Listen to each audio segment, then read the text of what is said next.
Hello दोस्तों, नमस्ते, प्रणाम। मैं आपकी संगीता पटेल अपनी यूट्यूब चैनल में आप सभी का स्वागत करती हूँ। देवी जी के ऊपर गीत है और देवी जी का गीत कैसे लगे कमेंट में ज़रूर बताना।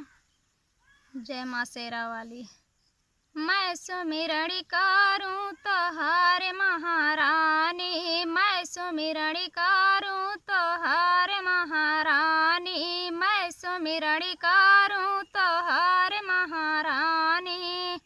निबिया तरे तरे निकली भवानी, निबिया तरे तरे निकली भवानी, निकली भवानी मैया निकली भवानी, निकली भवानी मैया निकली भवानी। ऊन मिया झपे सन लाग महारानी, ऊन मिया झपे सन लाग महारानी।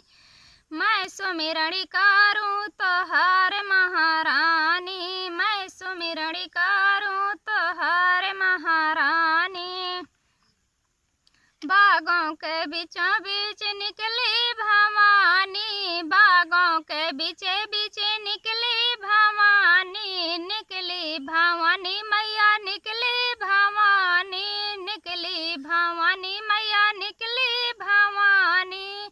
ओ गंजला गमे कन लाग महारानी, ओ गंजला गमे कन लाग महारानी। मैं सुमिरन करूँ तोहार महारानी, मैं सुमिरन करूँ तोहार महारानी।